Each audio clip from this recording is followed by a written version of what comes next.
Hello traders, Gary Wagner here just after 11 o'clock in Honolulu, 5 o'clock in New York. It is Tuesday, July 25th, 2017, and this is the Daily Report for Gold and Silver.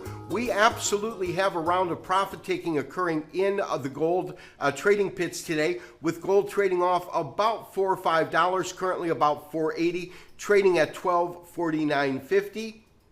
We did send out a trade alert yesterday to trail those stops up. We'll talk about that in detail as we pull up our first set of technical studies.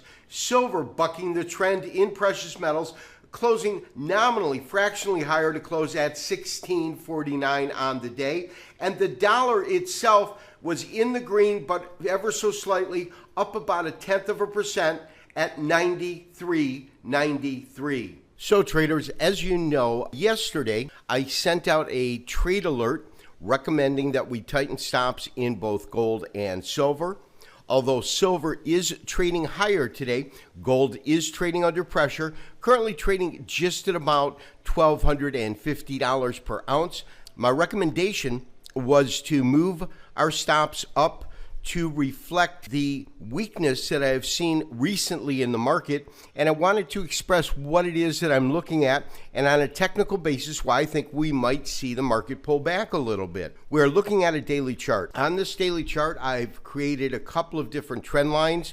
This upper trend line to show absolute resistance in the market, and this lower level red line is indicative of a support line based upon these lows here and then here. Of course, as this market had that failure at 1300, and that would represent our double top here, not only did the market come down under pressure, but significantly broke as it broke through this lower level support line, trading down to about 1203, giving us in essence a double bottom at 1200, matching the double top that we got at 1300. With that in mind, now we can go ahead and enlarge this chart a little bit. And when we do that and then follow this, what we can see is as this market tracked and began to trade higher, breaking through various levels such as 1224 and then again at 1239 here, we began to break above both the long-term 200-day moving average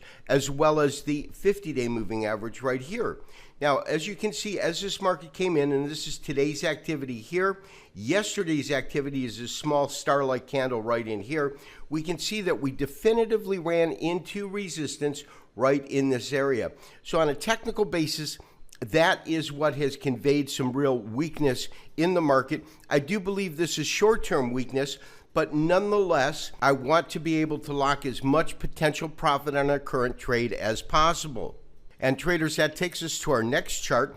This chart is approximately a half-a-day candlestick chart, and this also is gold, but the October contract, as you can see, October is trading off 450 at 1253.10. When we look at the candlesticks that have formed, we can easily see, both on this chart as well as a daily most active futures contract chart, that what we're getting is a three-river evening star variation. After a defined uptrend, we meet that criteria, and again, these candles need to be blocked into two, but you get this green formation as a top. We get our star gapping the center of this formation, followed by a large red candle. This candle is currently in play, and as I say, we seem to have found some tentative short-term support at 1252, and as I said, our stop is right around here, just below 1245. I am looking at the potential for further weakness, and for that reason, we've moved our stop to just below 1245. My recommendation is to maintain your current long position in gold as well as our stop once you have moved it. And traders, as far as our current silver trade goes, we also recommending trailing up that stop. We're trading most active September silver futures contract. We are in below $16 per ounce, I believe $15.98 right in this area here. The market has moved up. We have a bullish harami. From there, we got our confirmation, of course. We entered right in this area. This is a weekly chart, and although silver is trading higher on the day, it is trading a tick or two lower on the week. So we're getting this very small-bodied candle. Now, on a Tuesday, obviously this candle has a ways to go before it is fully formed, another 3 days of trading. But for right now, we are seeing some weakness come in, and it is coming in roughly at the 1648 area. High in the market today was about 1660, so you had this exaggerated high as well as an exaggerated low today of 1622. Our stops are below 1615. My recommendation for our current long silver trade is to maintain our current silver position and to maintain our new revised stop placement below $16.50. In other markets that we follow, it was a solid gaining day for U.S. equities with a triple-digit move in the Dow, closing up 100 points on the day at 21,613. S&P's also closing higher on the day at 2477, and the Nasdaq did close higher at 6413, although in terms of percentage gains, it was certainly the Dow that had the stellar performance on the day. So traders, as far as the dollar index goes, we have seen prices firm modestly this week. Currently, the dollar index is trading at 93.89. Up about 0.1%. When we look at our weekly chart, we had a clear and defined break below that current level of support, which comes in roughly at 94, and it's based upon these lows that occurred back in August and September of 2016. A clear break below that, without a question of a doubt. At the same time, we are seeing a little bit of upside move, and we could easily get a bounce that goes back into this area. My sense is, in terms of where I think the dollar index is going to go short term, is that what we're going to see is maybe something similar to this activity that occurred May and June of this year, in which you get the market trading sideways a little bit, and that would be before moving to lower ground. I think that the dollar is still headed lower. My new revised target comes in at 92. And traders, although we're seeing small moves in U.S. equities, we do have the Nasdaq once again moving to a new all-time record high. This represented by this weekly chart, and we can see that over the last 3 trading weeks, if you include this week, we have closed at or traded to a new record high on each and every week. This week right here just coming right above, I believe, these prior tops here, and of course this was an open and the market closed lower. In terms of a long-term perspective in the market, the only way to really analyze that is to do some sort of a fib extension, which is exactly what I've done, and I'm going ahead and compressing the chart so you can see where this information is derived from and where I believe this market could be headed to.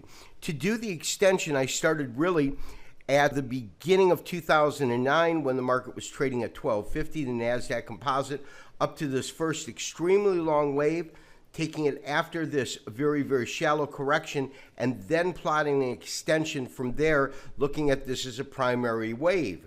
If that is the case, and if what we see on this next move is the marketplace only going to 0.618% of this prior move, I believe that short term over this next year, we could see this market track as high as about 66 to 66.45. It is currently trading at 64.15. So I'm looking for another couple hundred points to the upside, and that would be based on this being a 0.618 relationship to this rally here. If it's a one-to-one traders, then we're going to see a pretty dynamic NASDAQ. This could occur, but I would imagine that that's going to occur in terms of timing, the same kind of a time cycle, considering that this particular move here from 2009 up until this top that came in, we'll call it the end of 2016, was a 7-year move. Then we see the market on a one-to-one move over the next 7 years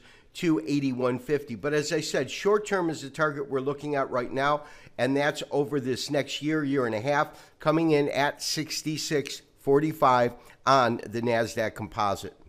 Traders, absolutely no doubt, Ever since we've seen this market begin the rally at around 1203 on an intraday low, we've followed it up. We've had solid price advances day in and day out. Yesterday was really the first occurrence in which we saw gold prices hit a level, Fibonacci level, as well as a previous high level at 1261 and begin to back off. Now, granted, the intraday high was only about 1259, but to me, it still was a failure to be able to break through that particular price point that I'm currently labeling resistance. For that reason, we did move our stops higher on both gold and silver. We talked about that in detail in our technical studies section. This has been Gary Wagner wishing you, as always, good trading. We'll talk to you tomorrow for another daily update and review. Bye-bye.